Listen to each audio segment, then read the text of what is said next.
ನಮಸ್ಕಾರ ವೀಕ್ಷಕರೇ, ಭಾರತದ ಮುಖ್ಯ ಚುನಾವಣಾಧಿಕಾರಿ ಅರುಣ್ ಗೋಯಲ್ ಅವರು ಈಗ ದಿಢೀರನೆ ರಾಜೀನಾಮೆ ಕೊಟ್ಟಿರುವಂತದ್ದು. ವೀಕ್ಷಕರೇ, ಇತ್ತೀಚೆಗೆ ಹತ್ತಿರದ ಪಾಕಿಸ್ತಾನದ ಮುಖ್ಯ ಚುನಾವಣಾಧಿಕಾರಿ ತನ್ನ ಸ್ಥಾನದಿಂದ ರಾಜೀನಾಮೆಯನ್ನ ನೀಡಿ ಕಣ್ಣೀರು ಹಾಕೊಂಡು ಒಂದು ಪತ್ರಿಕಾಗೋಷ್ಠಿಯನ್ನು ನಡೆಸುತ್ತಾರೆ.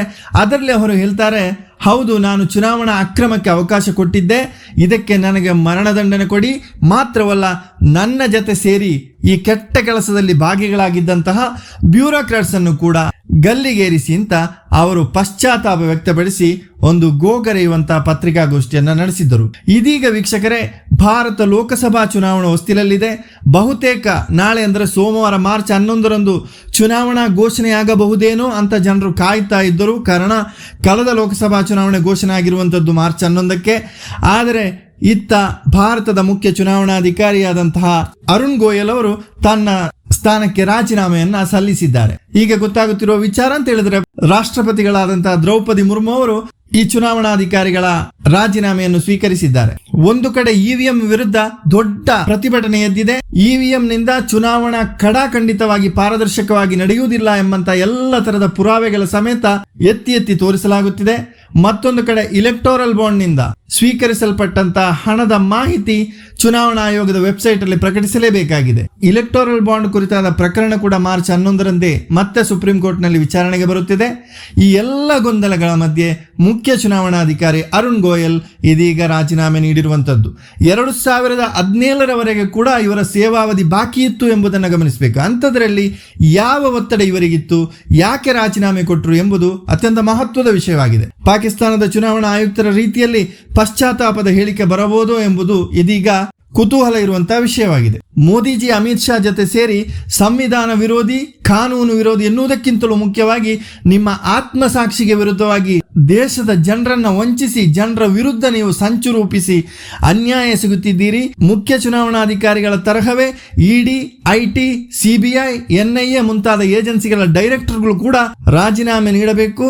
ಜನ ಇವತ್ತು ಜಾಗೃತರಾಗಿದ್ದಾರೆ ಅಂತ ಇವಿಎಂ ಹೋರಾಟ ಸಮಿತಿಯ ಮುಖ್ಯ ನಾಯಕರಲ್ಲಿ ಓರ್ವರಾದಂತ ಸುಪ್ರೀಂ ಕೋರ್ಟ್ ನ್ಯಾಯವಾದಿ ಮೊಹಮ್ಮದ್ ಪ್ರಾಚಾ प्रतिक्रिया ನೀಡಿದ್ದಾರೆ.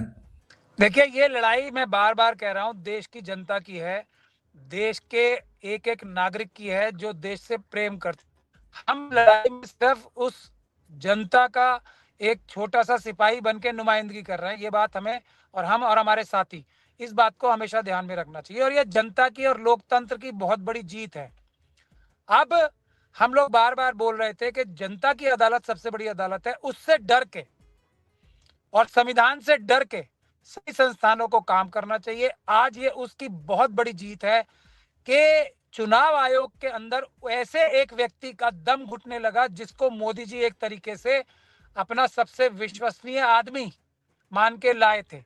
तो अब तो मोदी जी और जो मोहन भागवत जी हैं और अमित शाह जी को ये परेशानी सबसे ज्यादा खा रही होगी कि किसको बनाए हम, जो अपना जमीर इस हद तक त्याग दे कि वो देश से गद्दारी करने के लिए तैयार हो जाए।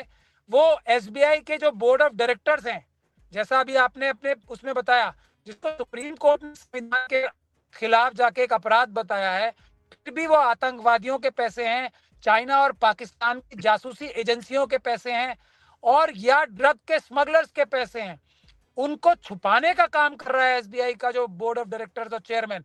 या तो उतना ही बड़ा कोई जमीर फरोश ये ढूंढ पाए, ये उसकी तलाश जारी होगी अभी मोदी जी और मोहन भागवत जी और अमित शाह जी में।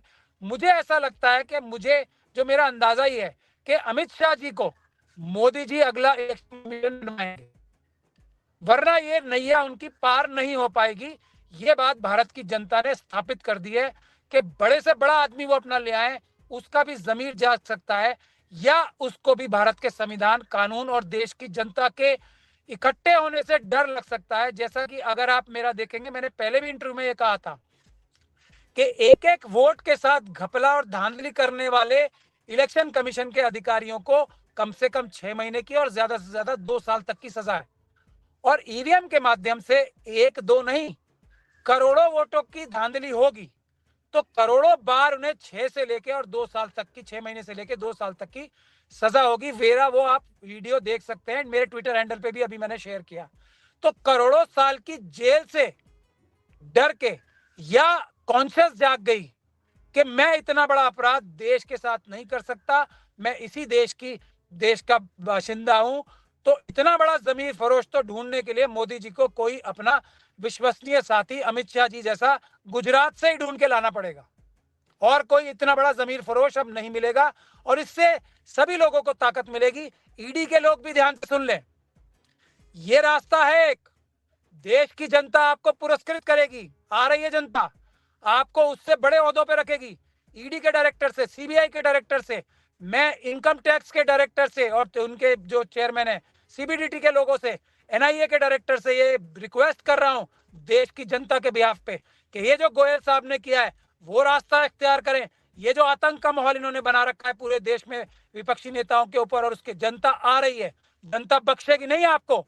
अभी भी मान जाएं, संविधान और कानून के रूप से हिसाब से काम करना शुरू करें। नहीं कर सकते तो ये गोयल साहब की तरह इस्तीफा दे दें, जनता आपकी रिस्पेक्ट करेगी, जनता आपका सम्मान करेगी। अगर आप वही काम करते रहे मोदी जी के और अमित शाह जी के कहने पे, जनता आपको बख्शेगी नहीं, और जनता से बड़ा कोई नहीं है, मोदी जी भी नहीं है, अमित शाह जी भी नहीं है, मोहन भागवत जी भी नहीं है। ये हमारी वार्निंग समझ ले, ये हमारी सलाह समझ ले, गुजारिश समझ ले, कुछ भी समझ ले, यही होगा, और इसको जितनी जल्दी कर लेंगे उतना अच्छा रहेगा उनके लिए। देखिए, पहले तो मैं अरुण गोयल के बारे में बता दूं। अरुण गोयल पंजाब कैडर के आईएएस ऑफिसर हैं, आप बता ही चुके हैं। पंजाब में जब उनके बारे में मैंने पता किया, उनके साथियों से, उनके साथ काम कर चुके लोगों से, ऑफिसर्स से, तो उन्होंने बताया कि आज तक उनके सामान्य तौर पे कभी कोई विवाद नहीं रहा उनकी पोस्टिंग के दौरान, उनके काम काज में और सब चीजों में। वो नरेंद्र मोदी सरकार में जब गए भारी उद्योग में, वहां उनका जो यहाँ बड़े पूंजीपति हैं जिनको नरेंद्र मोदी फायदा देना चाहते हैं, उन लोगों के लिए वो उन्होंने काम किया था, बेहतर काम किया था, जिसके कारण नरेंद्र मोदी को ये लगा कि हाँ, उन्हें पुरस्कृत करना चाहिए।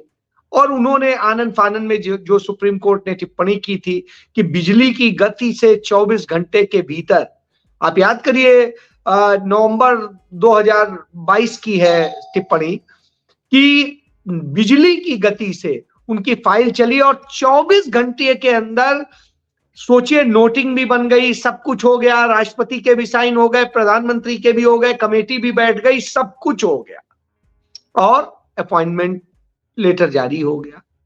तो साहब, जब इतनी तेज हो रहा है तो इसका मतलब है कोई इंटरेस्ट है, कोई आप ऐसा चाहते हैं। निश्चित रूप से सवाल था, हम सब ने सवाल किए, होने भी चाहिए। सुप्रीम कोर्ट ने 10 सवाल पूछे थे, उन 10 में से किसी सवाल का आज तक भारत सरकार जवाब नहीं दे सकी है। चलिए, वो तो जवाब नहीं दे सकी, उसने एक चीज बस कह के उसने खत्म किया, हम तो जो भी काम करते हैं तेजी से करने की कोशिश करते हैं, यही हमारी मंशा थी। बहरहाल जो भी मंशा थी उसको लेकर के ये था कि कोई बहुत उम्मीद तो नहीं थी कि वो कुछ करेंगे। इसके बाद में जो सबसे बड़ी चीज आती कि जो व्यक्ति इतना साफ सुथरा रहा हो, सारी चीजें नहीं, तो आखिर उसे क्यों लाने के इंटरेस्ट था, यह एक बड़ा विषय था। और आज विषय जब खड़ा हो रहा है कि अचानक उन्होंने इस्तीफा क्यों दिया, जब इस पोस्ट पे लगने के लिए इतना कुछ था। या तो सरकार की स्वीकृति से कहीं अभी और किसी जगह पे लगाया जाना है, इसके लिए या तो किया जा रहा है, या दूसरी चीज वही है कि जो चुनाव आयोग में हालात हैं, जिस तरह की स्थितियां हैं, खड़ी हैं सामने, जिस तरह की गड़बड़ियां और जिस तरह के आरोप लगातार लग रहे हैं, उसके कारण हो सकता है। तो इनमें से बहुत सारी चीजें हो सकती हैं और निश्चित रूप से हैं। जब इतनी सारी चीजें सामने आ रही हो तो सवाल उठना लाजमी है। इसमें एक नजीर हमें लेनी पड़ेगी।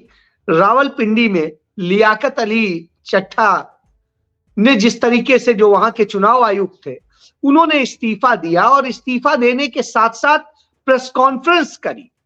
प्रेस कॉन्फ्रेंस करके उन्होंने कहा कि मैंने यह पाप किया है और अपने रिटर्निंग ऑफिसर से और सबसे मैंने ये पाप कराया है कि 70 हजार वोट से जीती हुई सीट में हमने बैलेट पेपर पर फर्जी मोहरें लगवा के किस तरीके से जीते को हारे में बदला है और हारे को जीते में बदला है, यह उन्होंने स्वीकारा।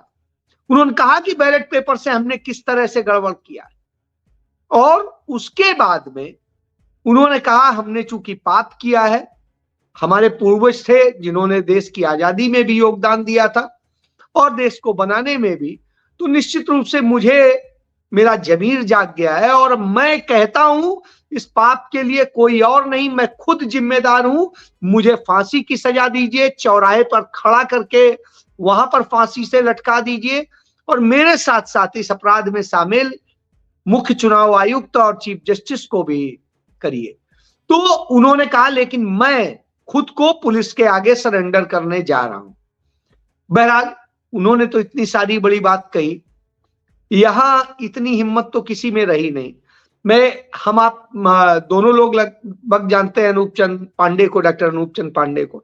एक अच्छे सज्जन व्यक्ति थे, मैं उनको कभी भी कटघरे में बहुत नहीं खड़ा करता हूं और मैंने उन्हें उत्तर प्रदेश में देखा है। उन दिनों वो सूचना विभाग के निदेशक हुआ करते थे जब मैं लखनऊ में पत्रकारिता करता था, तो मेरे उनके अच्छे संबंध रहे और चुनाव आयुक्त बनने के बाद भी अच्छे संपर्क रहे और लगभग रेगुलर हम संपर्क में भी थे, बात भी होती थी।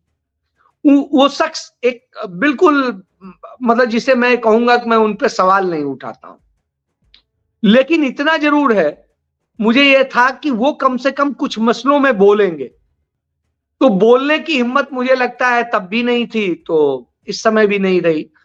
लेकिन मैं इतना जरूर समझता हूं कि उन्होंने कहीं कोई उस तरह का निर्णायक वो नहीं किया कि जिसे हम हमारे देश के चुनाव को दूषित करने वाला अफसर कह सकें, तो वह हम नहीं कह सकते हैं।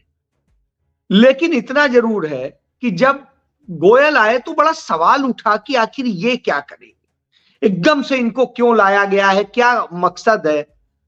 जब मकसद नहीं समझ में आया, आज उनके इस्तीफे का मकसद समझ में नहीं आ रहा है, लेकिन जब मुझे जानकारी मिली, इसके बाद में जो जानकारी हमने जुटाई, उसमें ये लगता है कि जिस तरह से चुनाव कराए जाने के लिए दबाव बन रहा था, उसको लेकर के संभवतः कुछ ऐसी बातें हैं जो बातें उन्हें रास नहीं आ रही थी और यही वजह हो सकती है कि जिसके कारण से उन्होंने इस्तीफा दे दिया।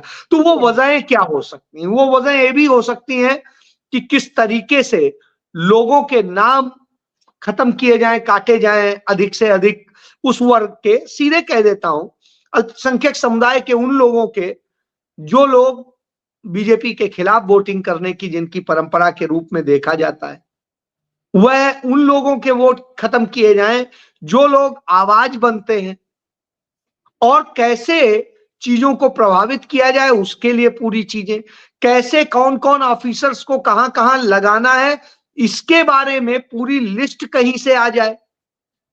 एक ये भी हो सकता है कि जो चुनाव का नया शेड्यूल बन रहा है, वो शेड्यूल का जो एक कल परसों में जो 2 दिन के अंदर जो एक रिलीज हुआ कि कब कब नामांकन होगा, कब क्या होगा, यह एक लेटर जो है लीक कर गया था और उसके बाद में कल चुनाव आयोग ने इसका क्लेरिफिकेशन जारी किया कि नहीं ये फेक है, ये चुनाव का हमने नहीं कोई अभी तक जारी किया है और किया है।